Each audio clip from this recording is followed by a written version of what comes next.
Hey guys, welcome to Kids in the Kitchen and Get Cooking. We're going to do one whole video this time.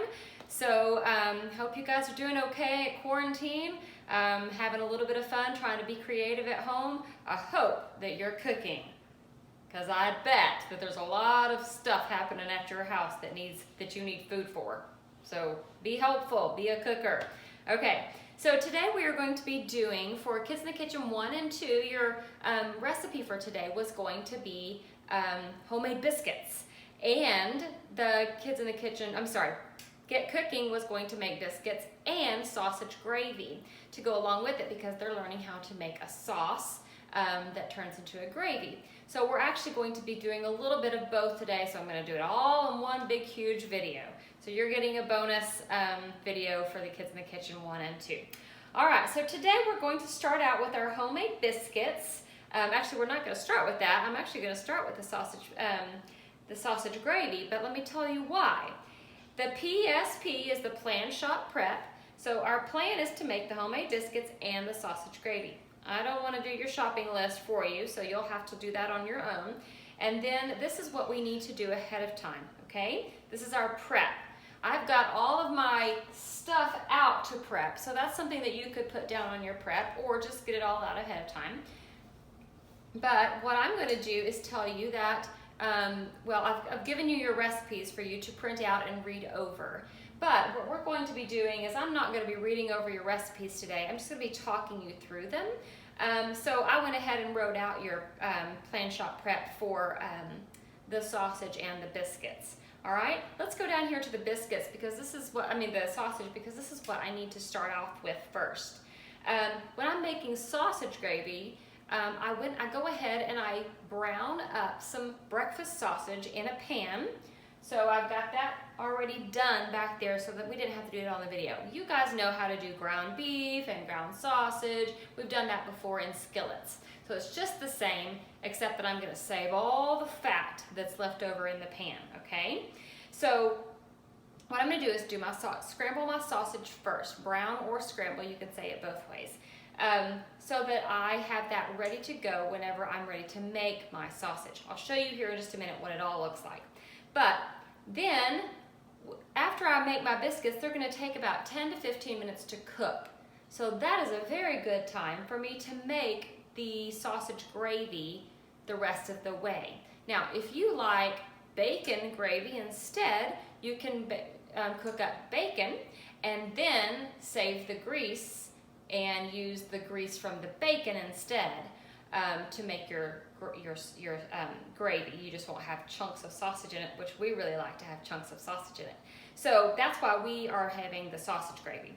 And today we are actually eating this for dinner. We are doing breakfast for dinner because it was going to be kind of fun for me to make the video, and I didn't want to have to make it first thing this morning when we were ready for breakfast. So we are having breakfast for dinner with sausage, biscuits, and gravy, and we'll probably throw some fruit on the side just to be a little on the healthier side.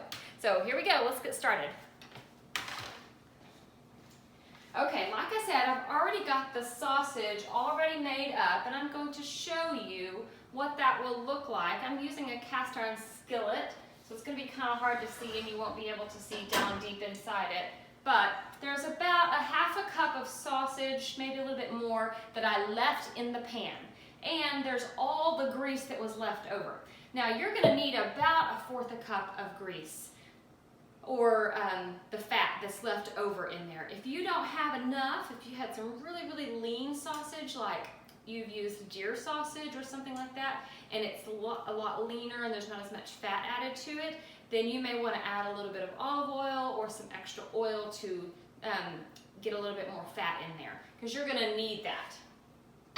So we're going to save that for a little bit, but I'm going to go ahead, because I've got that all prepped ahead of time, I'm going to go ahead and start off with my biscuits. Now, the other thing that I know that you guys know how to do is to measure dry ingredients. So if you have your recipe out, you've got your flour, your baking powder, your salt, and those are your dry ingredients. I've already got those measured for us into my big mixing bowl here. So it tells you to go ahead and do that, and then you're going to drop your shortening or Crisco into that mixture, okay? I've got it all tossed and ready, so I just kind of tossed it up like this to make sure that the salt was all mixed in with the baking powder and everything. All right, I'm gonna use that really fun measuring tool that slides down to my measure. It's dripping water because I just washed it, because I measured honey in it earlier. Okay, so I need about 1/3 to 1/4 cups. Let me see if I can find it again, right there, of Crisco, okay? So I am going to just measure that from my jar. I'm using this because it's a lot easier to scoop out than from this thing rather than a measuring cup, okay? I'm just kind of pressing it down, making sure it's all in the edges here. There we go. All right. Now, finished with that Crisco. And then it says I'm just going to be dropping it, and it says you can drop it in smaller bits, I think. No, it just says drop it in. Use your fingers to casually mix it in with the dry ingredients.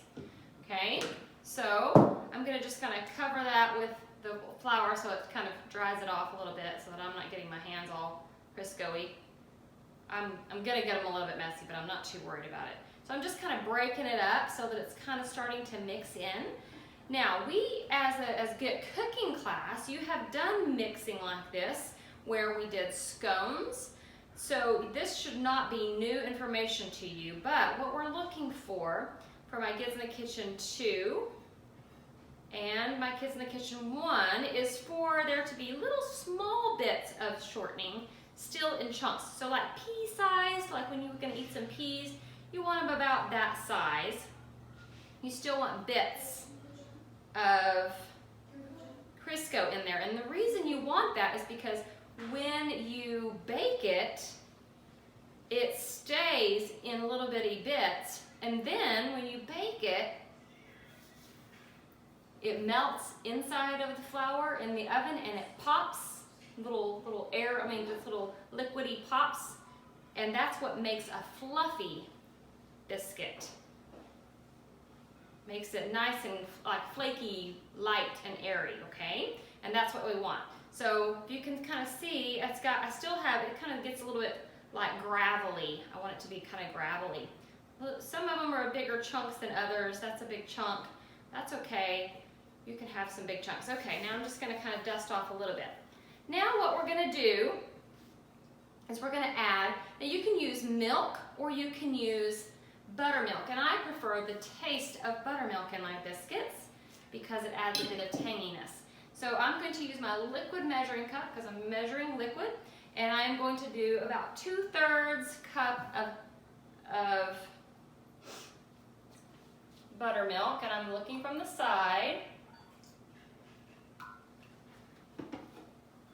Okay, and I made like a hole in the middle of my, see if you can see that.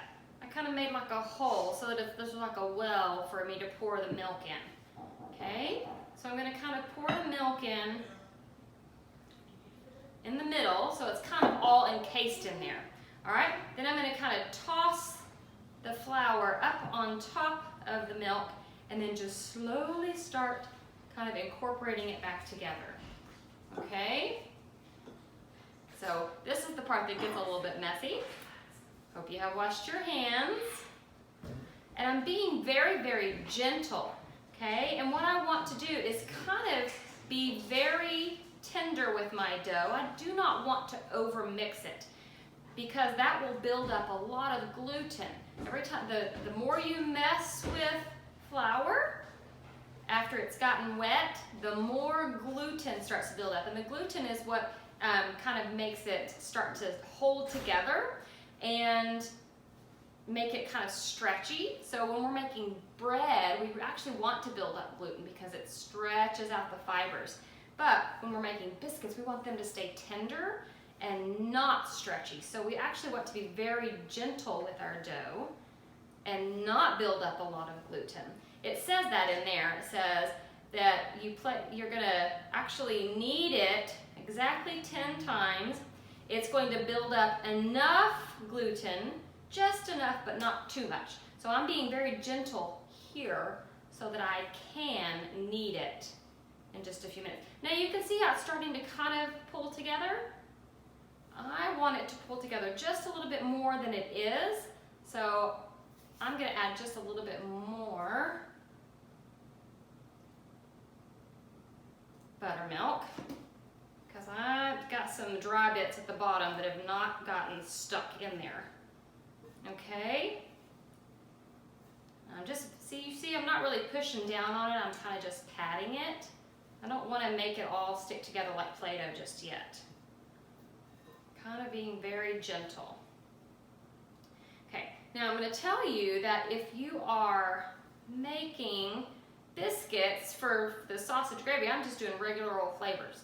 But I have made this same recipe, and you can add cheese to it, you can add rosemary, you can add chives, you can add all kinds of things to kind of make a little savory biscuit instead of a breakfast biscuit.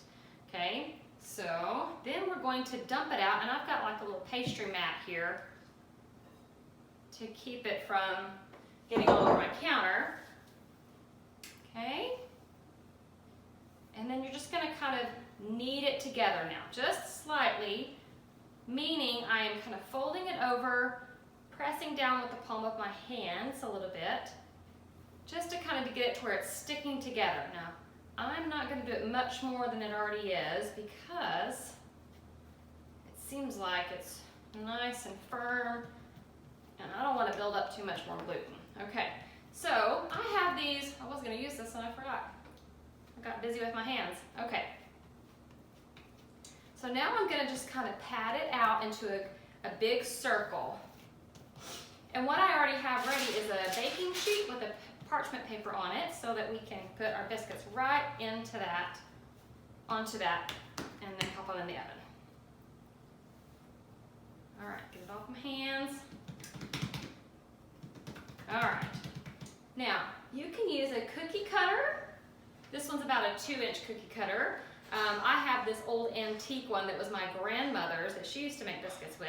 I like to use this one quite a bit because it has this handle on the top. But you can even use a cookie cutter that's just round. You can do to where you're not cutting biscuits, you can just do drop biscuits, which means you're just basically going to take a chunk of it like this and just drop it on the cookie mat. So if you don't have a cookie cutter that you want to use as the right size or anything like that, like biscuit size, then you can just use drop biscuits. Okay, so I'm going to just be going to the edge so that I'm not wasting area in my dough, because the less I touch it, the better, okay? At this point, I want it to just kind of do its own thing and set. Okay, so I'm just going to swiggle it down, come to the edge, wiggle it down. Now, if you put these close together, they'll puff up and touch each other and be softer on the edges. If you want them crispy around the edges, then you leave them separated. I'm going to put mine kind of close together because we like some a little soft. Okay. Now what's going to happen, I have all this leftover dough from the edges. And that dough I am going to smush back together really carefully so that I'm not overworking my dough. And then we'll make some more biscuits out of that. Okay. Remember, I said once I get the biscuits cut out and put into the oven, I'm going to be starting my gravy. Now, I'll tell you a story about the gravy. Well, it's not really a story. It's just the fact that I don't usually use a recipe for a gravy. So whenever I was taught how to use to make gravy, it was just eyeball it and go from there. So, and you may be the same way with your parents. Your parents may make gravy. So here I am going to push these back together. They may make gravy without measuring. So I've given you a little bit of a recipe it's kind of just close to what